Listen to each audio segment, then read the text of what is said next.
So in chapter 13, we talk about the universal law of gravitation. This is Newton's big gravity law. It turns out what we've been using as the force of gravity is a simplification of Newton's universal law of gravitation. Turns out G, 9.8 meters per second squared, is valid anywhere on the Earth. But if we start getting further and further and further from the Earth, then we end up getting smaller and smaller and smaller values of G. It doesn't stay 9.8 forever. So, for example, the space shuttle orbiting the Earth, the space station orbiting the Earth, they have a force of gravity acting on them. In fact, that's why they're orbiting the Earth. You have the Earth here, you have the space shuttle or the space station, whichever you want to look at. The force of gravity causes them to fall towards the Earth. But as they're falling towards the Earth, they also have a velocity that's tangent to the Earth, tangent to the circle they're moving in, which puts them over here. So as they fall to the Earth, they have a tangential velocity. Falling, tangential velocity. Falling, tangential velocity. The overall result of that is an orbit around the Earth. They're falling. They're falling. They're in a state of free fall. But they're not falling at a rate of 9.8 meters per second squared. The acceleration of gravity is smaller than 9.8 out there. Okay? But there is still gravity. To find the force of gravity, Newton's universal law of gravitation looks like this.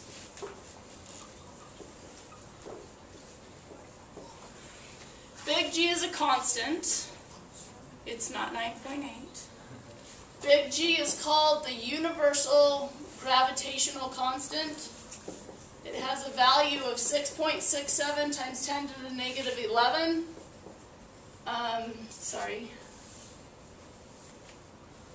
Newton meter squared over kilogram squared are the units on it. It's a very, very small number. M1 and M2 are the masses of the objects involved in the gravitational force. So, for example, for the space shuttle, it would be the mass of the Earth and the mass of the space shuttle.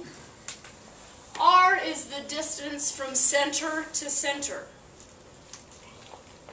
So R is the distance from the center of the Earth to the center of the space shuttle. So it's basically the radius of the orbit for the space shuttle or the space station. In order for the force of gravity to be noticeable, we actually have to have at least one very large mass involved. This constant is incredibly tiny. In order to get up to noticeable forces on the Newton scale, one of these masses needs to be really, really big in order to make the force a noticeable force. That's why we don't run into each other. Technically, according to Newton's law here, we all exert gravitational forces on each other. But our masses are so small that when we multiply it by this teeny tiny constant, those forces are incredibly small. They're not noticeable. We don't play bumper cars with each other every day, which is convenient. That would be kind of a pain if we ran into each other all the time. Where we came up with G being 9.8 is setting this equation equal to the mg that we know. If we want to know the g, the acceleration of gravity of the space shuttle, we would need to know the mass of the Earth and the mass of the shuttle. That would equal the mass of the shuttle times g. Mass of the shuttle cancels. So the acceleration of gravity out at their location depends upon the mass of the Earth and the radius of the orbit, how far away they are from the center of the Earth.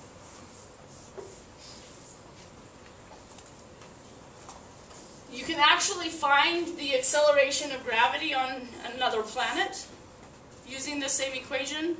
Have to modify it ever so slightly. You need to know the mass of whatever planet you are interested in going to and the radius of the planet. So if you wanted to take a field trip to Mars, for example, the acceleration of gravity on Mars big old constant there. It would depend upon the mass of Mars and the radius of Mars. Your book has a table of astronomical data, which is also on the test notes. So it has a table of the mass of the different planets in the solar system, as well as the Sun. It has a list of their radii. It has a list of their average orbits around the Sun. So you could easily find the acceleration of gravity on any other planet.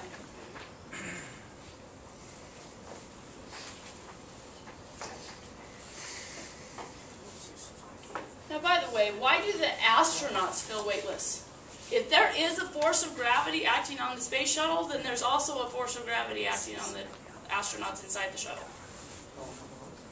But when I've seen pictures of them, they're floating around and having a good old time. It's not the same force, but it's the same acceleration.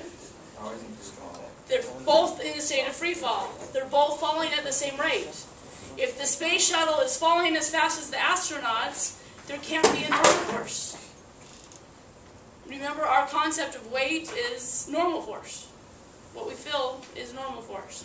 If the shuttle and the astronauts are falling at the same rate, then there's no normal force. Therefore, they feel weightless. It's not because there's no gravity, though. There is gravity acting on them. It's not as big as it acts on them on Earth, but there is a force of gravity. That's what's causing them to fall towards the Earth. The reason it's different in space is there's like no drag or anything, right? There's no drag. It's like You get out there far enough. Right.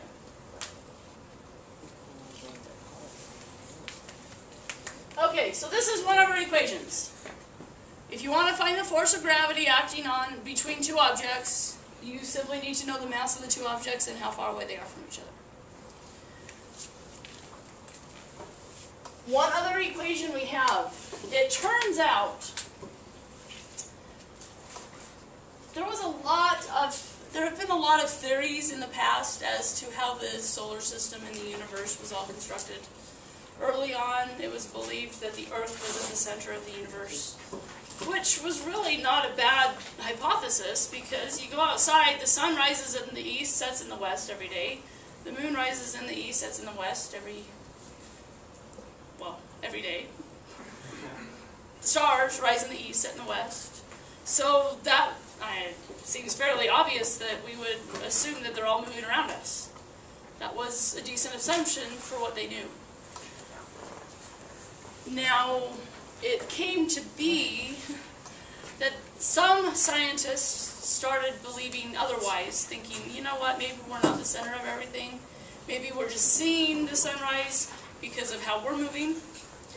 And it turns out, by the time these scientists really started to become vocal, the concept of the Earth being the center of the universe was very ingrained in society and in the religion of the society of the day. And so it was blasphemy to say otherwise. You got in really big trouble if you wanted to contradict what was currently believed at the time. Copernicus was the first one that really was vocal about the Earth not being the center of everything. He wasn't the only one that believed it, but he was the first one to really kind of be vocal about it. And he actually published a paper. Conveniently, it published on the day he died, so he avoided the natural consequences of going against what was currently believed in society at that time. Galileo was another one that was vocal about the Earth not being the center of everything. He believed that the sun was the center and we orbited the sun. He ended up, I guess luckily for him, he had friends in high places. So he kind of felt like he had the freedom to say anything he wanted. Most people that blasphemed against what was known at the time at that point were killed, burned at the stake. Because he had friends in high places, he thought he could get away with it, which in effect he did. They didn't kill him, basically, but he was under house arrest for his remainder of his life. He had to take it back. He had to publicly say that he didn't believe the sun was the center of everything. And he was under house arrest, basically. And he still secretly did things and research on the side. He was the first one, actually, to take a telescope. He didn't invent the telescope, but he was the first one to take a telescope and actually start looking at things in the sky. And he noticed, he happened to be looking at Jupiter, and he would notice on one night he would see 3 little stars on one side of Jupiter and a star on the other side of Jupiter. And he would look a while later, and there might be 2 on this side and 2 on this side. And he'd look later, and there'd be 4 on this side. So he discovered, basically, the 4 biggest moons of Jupiter. They're called the Galilean moons, actually, because he discovered them. So he discovered an example of something outside of us that had objects orbiting another body. So he was able to start arguing his point, saying, you know, there's other things out there orbiting something other than us. So that is one argument. He also looked at Venus, and Venus goes through the same phases as the moon does, depending upon where it is in its orbit. And that can only occur if it's not orbiting us. So he actually made some significant discoveries that supported the Earth not being the center of the universe. It still wasn't accepted in his time. Another scientist came along, Tycho Brahe. He built the most spectacular observatory of his time. It was the most amazing thing that anyone had come up with at that point in time. And so he was able to very accurately describe the position of the planets, for example, day to day, and how they moved in the sky. He did not live long enough to do anything with his data, but he had an assistant, accomplice sounds bad. So he had an assistant named Johannes Kepler that took the data and described how things are moving in the solar system according to that data. He was the very first person to not describe circular orbits. It was very long time believed that everything in the heavens, everything in the sky, had to move in perfect circles, because that's perfect. And obviously everything in the heavens is perfect. And so he, though, from the data, realized that the orbits of the planets around the sun are not perfectly circular. They're elliptical. Now, they're not big, huge ellipses. They're just not perfect circles. They're elliptical just slightly. And so at some points in time, our planets are further from the sun than at other points in time. And he also noticed that when the planets were further from the sun, they were moving slower than when they were closer to the sun. They moved faster. So he theorized that there should be some relationship between the period, the amount of time it takes for one orbit to occur, that there should be some relationship between period and radius, the radius of the orbit, how far away that planet was from the sun. Turns out he was right. Turns out this works for anything orbiting anything else. This is called Kepler's third law. Well, not yet. This relationship is Kepler's third law. We're going to derive a simplified version of it. It wasn't until Newton came along and mathematically showed that Kepler's laws were correct. That's when they finally decided, okay, maybe the Earth isn't the center of everything. The sun, okay, we now know the sun is the center. So it took many, many, many centuries for this to even itself out. By the way, Galileo, it wasn't until like the 1980s, that he was pardoned for his heresy. Kind of interesting. Okay, anyway, let's look at this relationship. This is our second main equation we're going to look at. So if we have the sun and a planet, the planet is attracted to the sun by way of gravitational force. This equation describes the gravitational force. We would need the mass of the sun and the mass of the planet in the equation. R is the distance center to center. So how far away from the center of the sun to the center of the planet? Now the planet, for the same reason as the space shuttle, as it falls towards the sun, it also has a tangential velocity. So the net result is an orbit around the sun. Now the values our table in the book gives us are average values. For example, they give us the average radius of the orbit and the average time it takes to go around the sun. That's fine. We're going to look at average values here. So, this force of gravity.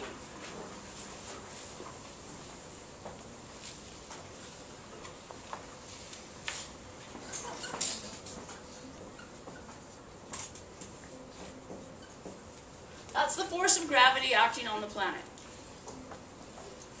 The planet has an acceleration towards the sun. Because the planet is moving in a circle, this is a centripetal force.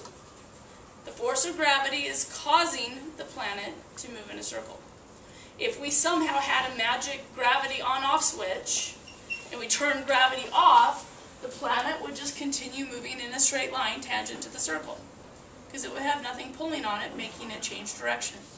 So the force of gravity is the centripetal acceleration. So we say the force of gravity is equal to mass times the centripetal acceleration. Mass of the planet cancels. So basically, the centripetal acceleration is equal to G, big G, times the mass of the sun over the radius of the orbit squared. That is the acceleration of gravity towards the sun. So the Earth as a whole has an acceleration of gravity towards the sun. That's why we orbit the sun. It's because we have a tangential velocity and we're being pulled towards the sun. So in effect, we're falling around the sun at all times. Centripetal acceleration, we know, is v squared over r.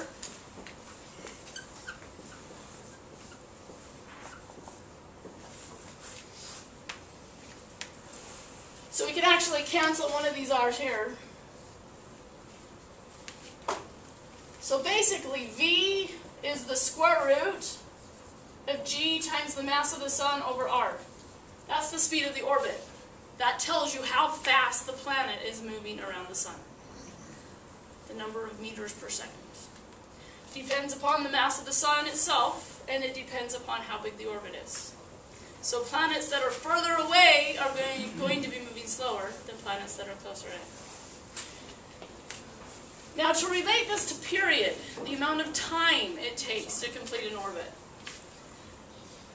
We're going to do this as an approximation, so we're going to treat the orbits as if they're circular. They're not perfectly circular. They're very close, but not perfectly circular. But the values we have in our table are giving us average values. And so it's treating it as if they are circular. So if it moved in a circle, v is also equal to 2 pi r over t. 2 pi r being the circumference, distance, over time.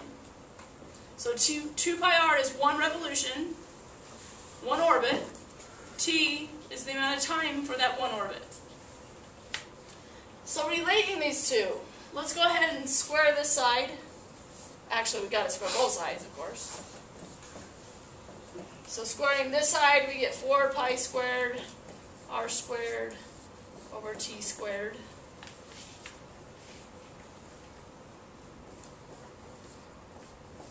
And you get the t squared by itself. T squared is equal to 4 pi squared r cubed over g times the mass of the sun. This is a simplified version of Kepler's third law.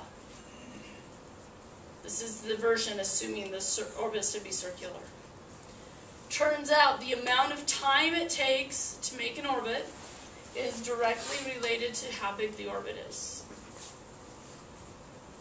Period is the amount of time for one orbit. R is the radius of the orbit. So the two are directly related to each other. Now it's not a linear relationship. T doesn't equal something times r. We have t squared versus r cubed. But they are directly related to each other. So for example, We know how long it takes the Earth to orbit the Sun. We know the mass of the Sun. We could easily find the radius of Earth's orbit. This would be the average radius. Of course, that's on the table too, but if we didn't know that information, for example. Something very interesting about Newton's law is that all the planets, Mercury, Venus, Earth, Mars, Jupiter, Saturn, and Uranus were all discovered visually. They were all located visually in the sky, so that people could actually see them. You can distinguish a planet from a star by how fast it moves through the sky. You have to watch it over a period of a few days. But the planet will move much faster through the sky than a star will. Turns out, when they discovered Uranus, they could figure out how far away it was. You can use radar to do that. So they could figure out how far away it was, and so they could predict how long it should take to orbit the Sun. And they predicted what its orbit should look like. And so they started watching Uranus over a period of probably a few years. And it wasn't where they predicted it to be. So there was something wrong with their predictions. Well, they decided to watch where it was and work backwards. So they looked at where it was at all these times and worked backwards and figured out what additional force had to be applied to it to make it be where it actually was. So if it doesn't do what you're expecting it to, you want to figure out why it's doing what it is doing. And they actually found Neptune that way. Neptune was found mathematically. They watched Uranus and figured out where it was in its orbit and mathematically worked backwards to find the force that another massive object would have to exert on it in order to make it do what it was doing. Kind of cool. So Neptune was discovered mathematically. I believe Pluto was as well. I can't remember. But poor Pluto's not a planet anymore. Yeah, it's not a planet anymore. There's Aries. Well, Aries never was. I know. That's why they had to decide if Pluto was a planet or not. This equation, by the way, we could use a similar equation to look at the space shuttle orbiting the Earth. We would just need to change this to the mass of the Earth. This equation will work to relate the time it takes for an orbit to a radius of an orbit, as long as you put the mass of whatever is being orbited in the denominator. So, for example,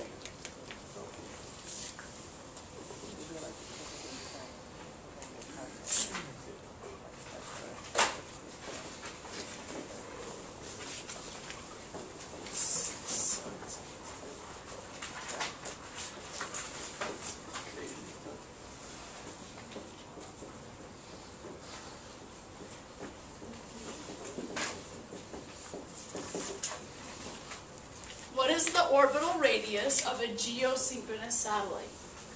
There are many geosynchronous satellites up in space. What does it mean to be geosynchronous? Stationary in the sky. Stay stationary in the sky. So that means the period of its orbit is 1 day. 24 hours. Let's see, 1 hour is 60 minutes. 1 minute is 60 seconds. In order to use our equation, our times need to be in seconds.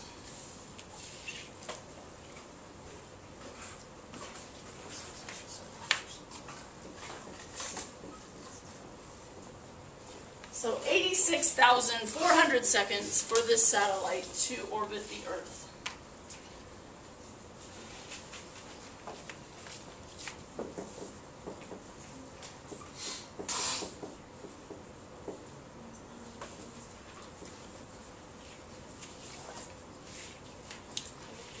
The geosynchronous satellites, by the way, are your GPS satellites, your communication satellites. If you want them to be able to pinpoint you at any point in time, they need to stay in the same location. We're looking for R. r is the orbital radius. We know the period. G is a constant. M. M is the mass of the object being orbited. Well, what's our satellite orbiting? Earth. So we need the mass of the Earth. If someone could open their back, just inside the back cover, there's a table of astronomical data. 5.98 times 10 to the 24. Thank you.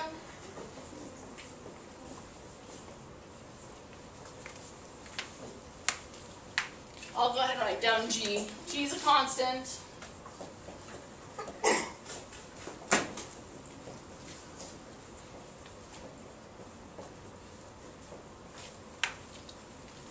So solving for r, we need to get everything but the r to the other side. To get rid of the cubed root, to get rid of the cubed, you need to do the cubed root. Which is the same thing as taking it to the 1/3 power.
So the radius of a geosynchronous satellite's orbit, 4.23 times 10 to the 7th meters.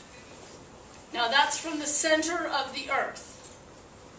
So if we have the Earth, we have our satellite, this distance r is from center to center.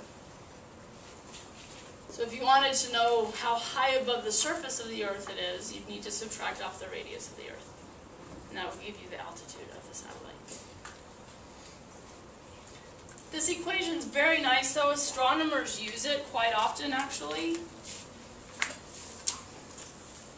For example, they've estimated the mass of our Milky Way galaxy by knowing, in general, how long it will take the Earth to orbit the center of the Milky Way, knowing the radius of our orbit. They can estimate the mass at the center of the Milky Way galaxy, which is incredibly, incredibly massive, which is why currently it's believed that there is a black hole at the center of our galaxy, which is no big deal. Black holes are not giant vacuum cleaners of space. They can only suck in things that get too close. We're nowhere near being close, so there's no harm or worry of us getting sucked into the center of our galaxy. This equation comes in very handy. Anytime you want to relate period to radius, they can use it a lot to find the mass, or if you know mass, you can find period and radius and so forth.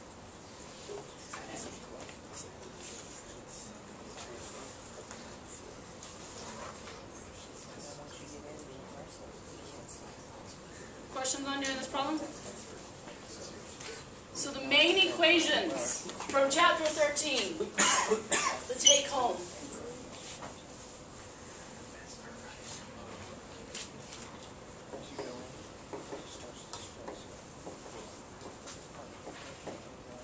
Universal law of gravitation, the actual force of gravity between any two objects, can be found using this equation. We can actually use this for any object on Earth, too. It just happens that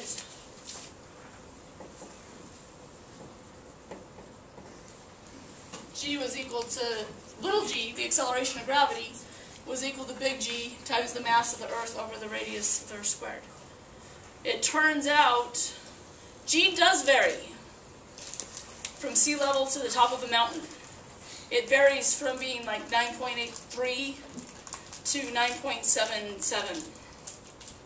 But to two significant figures, that's always 9.8. That's why we use 9.8 on the Earth.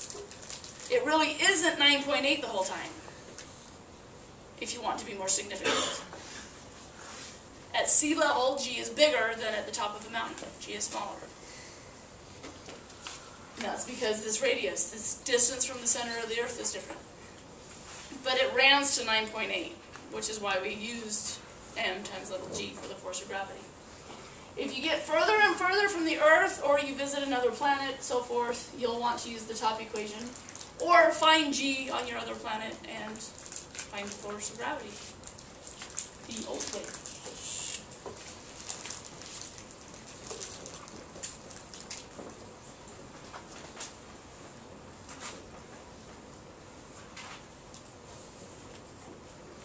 Our other equation from this chapter is this Kepler's third law, relating the period to the radius. Keep in mind, m is the mass of the object being orbited. So whatever is in the center, whatever the objects are orbiting around it, it's the mass of the object at the center. Now, if it's not a perfectly circular orbit, then this equation changes slightly. But for now, we'll just go ahead and assume perfectly circular orbits. Just use average values, and this equation works just fine.